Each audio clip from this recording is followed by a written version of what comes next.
Paz e a graça do nosso Senhor Jesus Cristo seja com todos, meus amados. Que Deus continue abençoando a vida de vocês. Eu vos saúdo neste domingo com a paz de nosso Senhor. Que Deus possa continuar derramando a sua graça sobre a nossa vida. Eu gostaria de convidar vocês para que possamos orar ao Senhor, para que possamos glorificar o Senhor no nosso culto, no nosso breve culto. Estaremos cultuando a Deus nesses poucos minutos. Estaremos juntos. Gostaria de te convidar para dedicarmos minutos preciosos ao Senhor agora. Então, arranje um tempo agora seu e dedique esse tempo agora ao nosso Senhor e Salvador Jesus Cristo. Então, eu queria te convidar agora a orar comigo. Vamos orar a Deus, vamos pedir ao Senhor para que Deus possa nos abençoar, abrir o nosso entendimento, nos capacitar a entender aquilo que Ele tem para nos falar. Então, vamos primeiramente pedir perdão pelos nossos pecados, pelos nossos erros, pelas nossas falhas e ao mesmo tempo agradecer a Deus. Até aqui Ele tem nos abençoado, porque Ele é bom e Ele é maravilhoso. Em nome de Jesus. Oremos.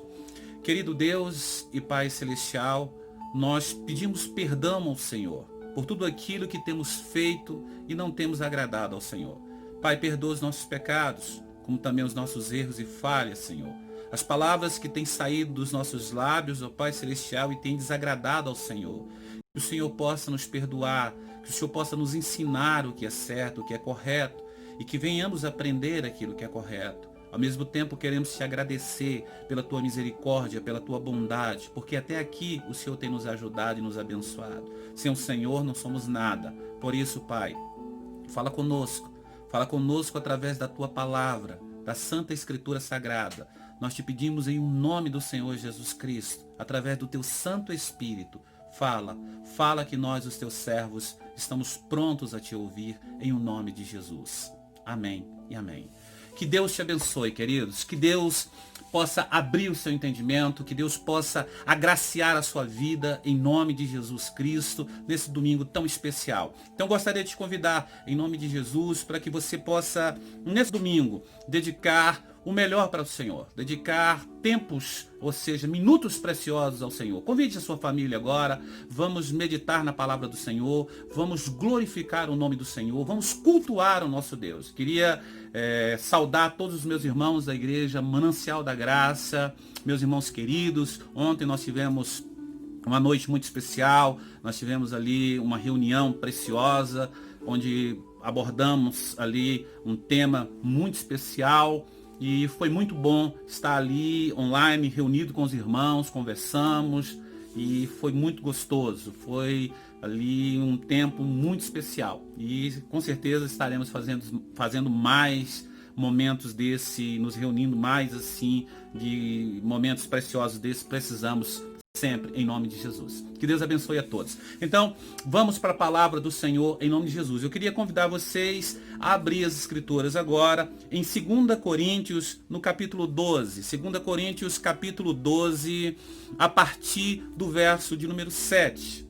Segunda carta do apóstolo Paulo à igreja de Coríntios, capítulo 12, verso de número 7. Então, abra a palavra de Deus e vamos meditar em nome do Senhor Jesus Cristo.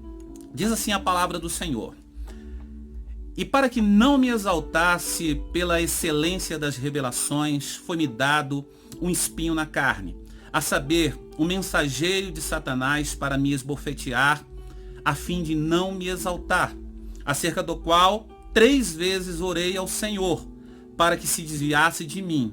E disse-me: A minha graça te basta, porque o meu poder se aperfeiçoa na fraqueza. De boa vontade, pois, me gloriarei nas minhas fraquezas, para que em mim habite o poder de Cristo. Por isso sinto prazer nas fraquezas, nas injúrias, nas necessidades, nas perseguições, nas angústias por amor de Cristo. Porque quando estou fraco, então sou forte. Quando estou fraco, então sou forte. Que coisa especial. Paulo aqui defendendo, ao mesmo tempo que ele estava aqui, esse texto em especial, ele está aqui defendendo O propósito dele era, na realidade, aqui responder aos seus opositores, aos seus críticos, mas ao mesmo tempo nos trazer também uma palavra de alento, uma palavra de como se fosse um devocional, na hora do sofrimento, na hora da dor, na hora das lutas, das adversidades. E como nós não podemos deixar de citar o tempo que nós estamos vivendo, um tempo de crise, um tempo de assolação, um tempo de adversidade, um tempo de dor, um tempo único na história da humanidade, um tempo que nos pegou completamente de surpresa, e a crise, ela nos tirou da nossa zona de conforto, completamente. Nós tínhamos a nossa zona de conforto e a crise nos arrebatou da nossa zona de conforto. Ou seja, nós fomos obrigados pela crise a sair da nossa zona de conforto. Mas ao mesmo tempo que a crise nos tirou da nossa zona de conforto, também a crise tem o seu lado bom. Porque a crise, além dela ser uma coisa ruim, ela também pode ser uma oportunidade para crescer. Ela é uma oportunidade para crescer, para que venhamos a alcançar algo novo na nossa vida, para desenvolver habilidades. A crise, na realidade, ela também revela a nossa impotência diante do futuro. Porque quando nós temos a dimensão e estamos patentes diante dessa impotência, diante da realidade de um futuro do qual nós não temos o controle, estamos impotentes, aí nós nos apegamos com Deus. E foi basicamente aqui o texto que nós acabamos de ler. Quando Paulo, acerca aqui de uma enfermidade, de um espinho na carne, que ele ora a Deus 1, 2, 3 vezes, conforme diz o texto. Ele orou 1, ele orou 2, ele orou 3 vezes no verso 8 que nós acabamos de ler ao Senhor. E Deus disse para ele: a minha graça te basta, pois o meu poder se aperfeiçoa na fraqueza. Ou seja, Deus não respondeu a oração dele como ele queria. Deus não livrou ele do sofrimento. Deus não tirou a dor dele. Deus não fez com que ele deixasse de sofrer.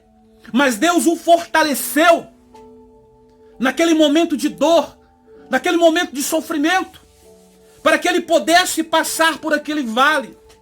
É como diz o Salmo de número 23. Salmo de número 23, verso 4. Ainda que eu ande pelo vale da sombra da morte, não temerei mal algum, porque tu estás comigo. Ele não ora pedindo: Senhor, me livra de andar pelo vale da sombra da morte. Ele diz: ainda que eu ande, não temerei, porque tu estás comigo. A tua vara e o teu cajado me consola. Ou seja, o salmista, ele na realidade, a oração dele é em prol da companhia, de quem vai estar com ele. Paulo aqui precisava entender isso. Porque Paulo estava tão propenso aqui a orar e as pessoas serem curadas. Paulo estava aqui, um ministério longo já. O ministério de Paulo, desde que ele teve aquela experiência lá no caminho de Damasco, já havia mais de 14 anos. Paulo está fazendo a obra, muitos anos se passaram. Paulo está fazendo a obra do Senhor. E muitos milagres haviam acontecido pelas mãos de Paulo. Deus realizava coisas extraordinárias através de Paulo. Tanto é que no verso 1 do capítulo 12, Paulo aqui, defendendo o seu apostolado contra os seus críticos, ele começa o capítulo 12 de 2 Coríntios dizendo: em verdade que não convém gloriar-me, mas passarei as visões e revelações do Senhor. Conheço um homem em Cristo que há 14 anos, no corpo não sei, se fora do corpo não sei, Deus o sabe, foi arrebatado ao terceiro céu. E sei que o tal homem, se no corpo ou fora do corpo, não sei, Deus o sabe, foi arrebatado ao paraíso e ouviu palavras inefáveis, do qual ao homem não é lícito falar. Ou seja, Paulo está falando de uma visão agora, que ele teve há 14 anos atrás. Olha só, Paulo aqui guardou com ele essa experiência que ele teve com Deus durante 14 anos. Ele está falando dele mesmo. Ele não está falando de outra pessoa. Ele está falando dele mesmo, mas ele está falando de uma pessoa que recebeu uma visão e guardou essa visão, mas ele está falando agora, ele está sendo forçado a revelar essa visão para defender o seu apostolado diante daqueles que o criticavam. E Paulo então resolve, depois de 14 anos, revelar isso.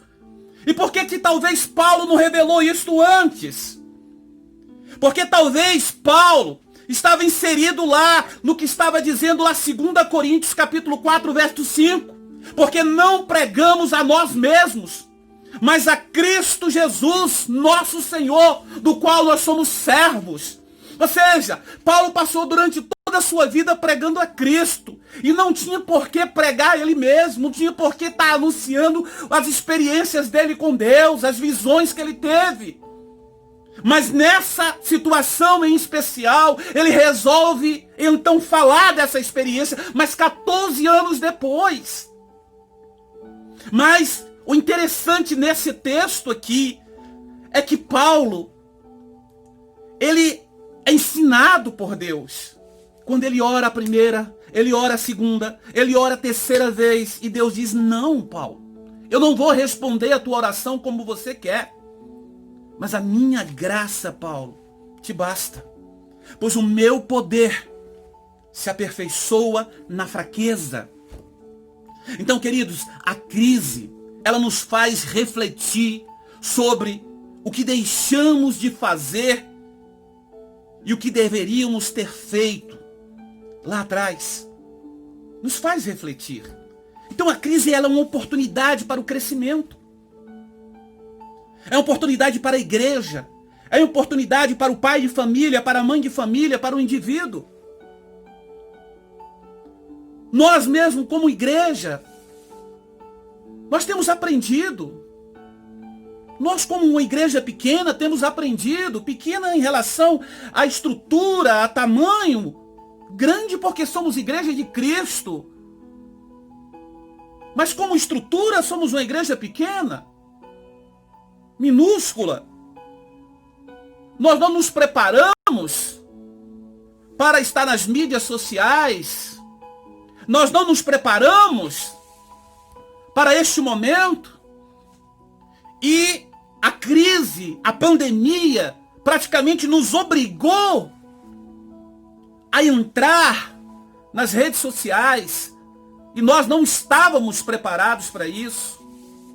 Talvez alguém possa dizer: ah, pastor, mas o senhor demorou demais. Sim, nós não nos preparamos, mas a crise agora está nos forçando a nos preparar aos troncos e barrancos, mas nós temos que nos preparar. Nós temos que desenvolver novas habilidades. Nós temos que aprender a iniciar como uma criança começa a engatinhar e andar.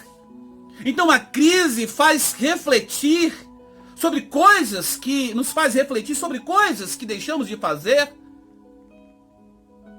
E nós começamos a fazer uma introspectiva, olhar para dentro, e uma retrospectiva, olhar para trás e falar: por que nós não fizemos isso? Em vez de ficar chorando e calculando as perdas, a gente tem que pegar isso que não fizemos e falar: então vamos fazer e começar agora a aprender e ver o que é que se pode ser feito agora. O que pode ser feito agora, vamos fazer. O que é que nós podemos aprender com a crise? Então vamos aprender. Não adianta ficar se lamentando com os prejuízos, contando os prejuízos. A crise também nos humaniza. Veja Paulo está em crise, ele está com enfermidade. Ele achou que somente assim como ele orava pelos outros, ele ia fazer uma oração e está tudo resolvido. Mas ele se depara, ele ora uma vez, nada. Ele ora 2 vezes, nada. Ele ora 3 vezes, nada. Não é assim: Senhor, me cura aqui agora, tal. Deus falou: não, Paulo. Deus, me cura aqui agora, tal. Não, Deus não responde. Não. Ele pagou um preço de oração. Ele Não sabemos ali quantos dias, quantas horas, quanto tempo foi. Quanto tempo ele orou a primeira vez? Quanto tempo ele orou a segunda vez? Qual o período de oração foi? Quantas semanas, quantos meses? Não sabemos. Ou quantas horas, ou quantos minutos? Não sabemos a extensão, a dimensão dessa primeira oração, dessa segunda e dessa terceira oração, quando Deus o respondeu. Nós não sabemos a dimensão. E até na revelação, quando ele diz, conheço um homem que foi elevado até o terceiro céu, ao paraíso. Paulo, quando ele fala o terceiro céu, ele não está dimensionando que o terceiro céu é aqui o primeiro, as nuvens, o terceiro ali, e ali ele já chegou ao ápice de Deus. Não, ele está dando ali, ele está dimensionando ali, na realidade, o que ele entende. Por um lugar que ele teve um encontro com aquela visão, que ele ouviu palavras inefáveis. Ele não está dizendo que aquilo é o limite de Deus, não. É o limite do entendimento dele. E ali foi bloqueado, que ele ouviu palavras dos quais não é lícito ao homem revelar. Ele não pôde revelar algumas coisas. É preciso que a gente entenda isso. Então Paulo aqui, ele também foi humanizado diante da crise. Porque talvez Paulo aqui, ele estava se considerando aqui um homem acima dos demais, um apóstolo talvez acima dos demais. Quando o sujeito está sendo muito usado na obra de Deus, ele começa a achar que ele é especial demais. E ele mesmo diz aqui no texto. Olha só o que ele diz, o verso 7. Para que eu não me exaltasse pela excelência das revelações, foi-me dado um espinho na carne. Foi dado a ele. E ele orou. Mas Deus não livrou daquilo. Então foi com a permissão de Deus aquilo. Então aquilo veio para ele com a permissão de Deus. Para que ele não se exaltasse. Para que ele mantivesse a humildade. Então, quando ele defende aqui, diante dos seus críticos, o seu apostolado, ele está na realidade aqui apenas, não está se exaltando, mas ele está colocando uma situação, quando eles estavam criticando Paulo. Mas o meu foco aqui, nessa situação em específico, queridos, é que muitas vezes a gente ora pedindo a Deus para Deus nos livrar do sofrimento, e Deus, ele não nos livra do sofrimento em si, mas ele nos dá forças para passar pelo sofrimento. Ele não nos livra do deserto, mas ele nos dá forças e condições para passar pelo deserto, para que a gente venha chegar lá do outro lado e atravessar esse Jordão. É isso que Deus faz. Deus nos orienta no meio da tempestade. Ele não nos livra da tempestade, mas Ele está conosco no meio da tempestade. Foi isso que Jesus fez junto com os discípulos naquela tempestade. É isso que nós precisamos entender. Que Deus às vezes permite que a gente venha passar por algumas situações. Aí você, por exemplo, talvez imagine Jó. Jó era um homem íntegro. Deus dá testemunho dele diante de Satanás, que o acusa. Precisava Jó passar por aquilo. Por que Deus permite Jó passar por tudo aquilo? Ele diz, viste o meu servo Jó, homem íntegro, correto, temente a Deus e que se desvia do mal. Tudo bem, Satanás acusou Jó, disse que Jó só servia a Deus porque Deus lhe enchia de bens. Mas Satanás é um mentiroso. Satanás vive nos acusando. E Deus disse que não. Deus conhecia quem era Jó. Mas ainda assim, Jó passa por tudo aquilo, por todo aquele sofrimento. Deus não o livra daquele sofrimento. Ele perde os filhos, ele perde tudo que ele tem, ele fica enfermo, mas Deus estava com ele o tempo todo. E depois Deus o retribui. Deus o abençoa. Talvez alguns vão questionar e dizer, por que Deus precisava de fazer isso? Ninguém conhece os planos de Deus, os mistérios de Deus. Deus é soberano. E Deus tem um propósito em tudo. Asaf, lá no Salmo de número 73, ele diz, bom é Deus, bom é o Senhor para com Israel. Ele diz, para mim, eu, por um momento, os meus pés quase se desviaram, pois eu tive inveja dos soberbos, pois olhei para eles e vi que eles, na sua prosperidade e mesmo na sua soberba, eles são prósperos. Seus filhos são sempre cheios de saúde. Então ele começou a olhar como servo do Senhor e ver a sua situação de lutas e de adversidades e começou a comparar com aqueles que blasfemam, que são incrédulos, que não confiam em Deus, que falam mal de Deus. E ele, por um momento, ele teve inveja. E ele disse que quase se desviou. Até que, na sequência do Salmo, ele diz até que o Senhor o levou no santuário. E ele viu que o seu coração estava embrutecido como um animal. E Deus mostrou qual é o fim daqueles que não confiam em Deus. E ele entendeu que aqueles que não confiam em Deus estão em lugares escorregadiços. Que o fim deles é um fim terrível. Mas aqueles que confiam no Senhor, eles são guardados pelo Senhor.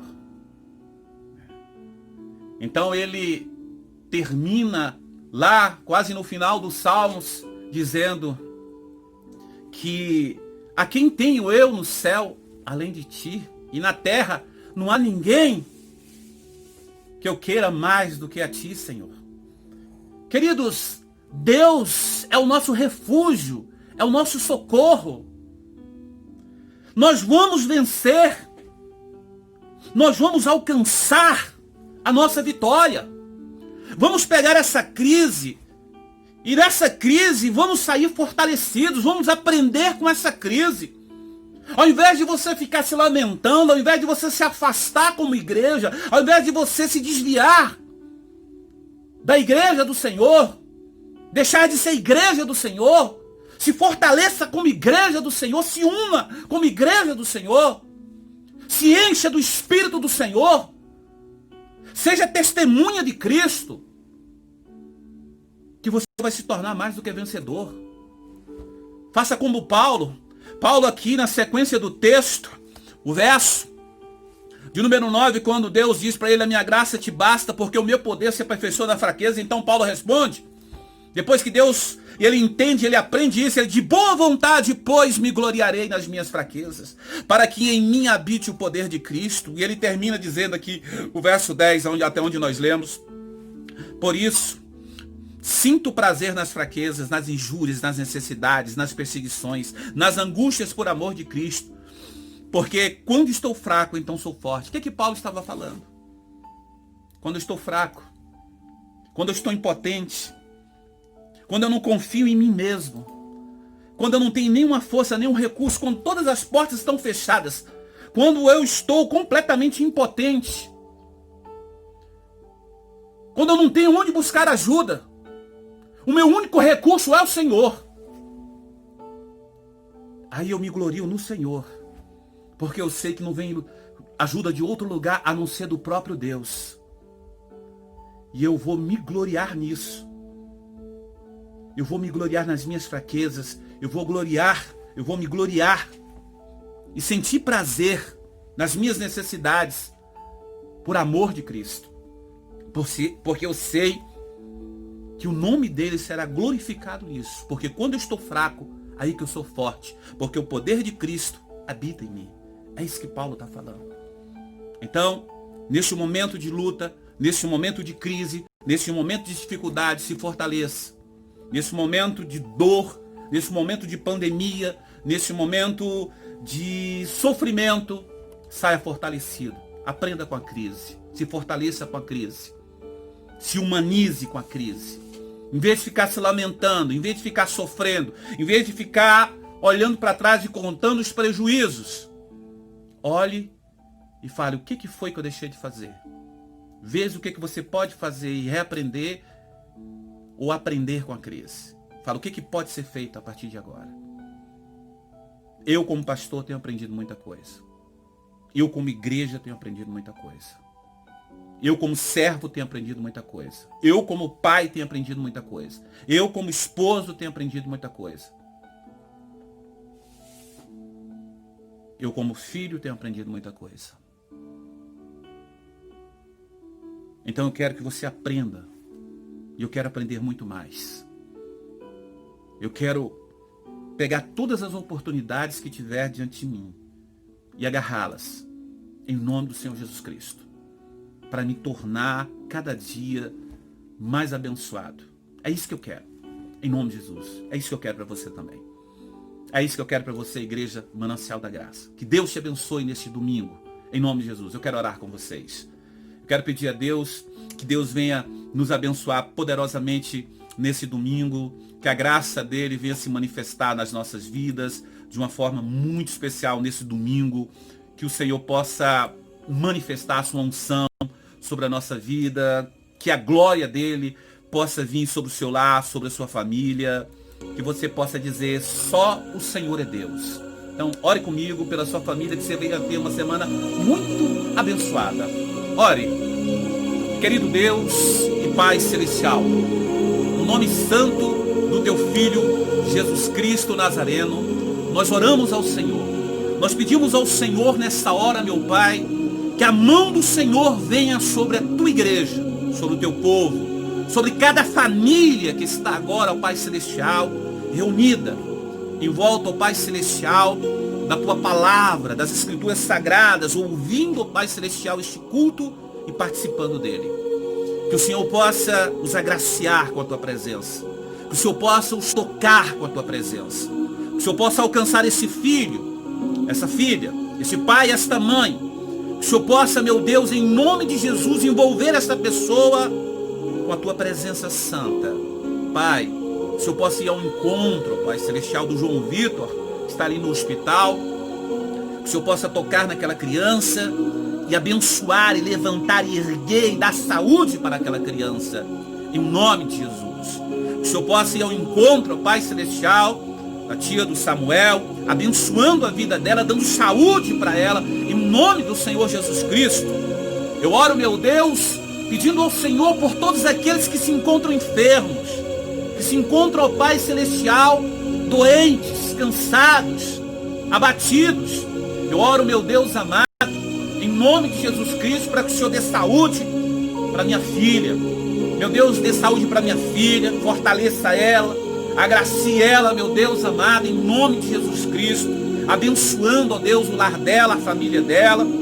Ah, Pai, abençoa, meu Pai Celestial, toda a minha família da Igreja Manancial da Graça, a minha família, Pai Celestial, aqui do meu lar, minha esposa, meus filhos, meus irmãos queridos, meus amigos e todos aqueles que nos ouvem. Eu oro em nome do Pai, do Filho e do Espírito Santo, pedindo ao Senhor a tua graça, o teu poder, em nome de Jesus, sobre a vida de todos, Pai.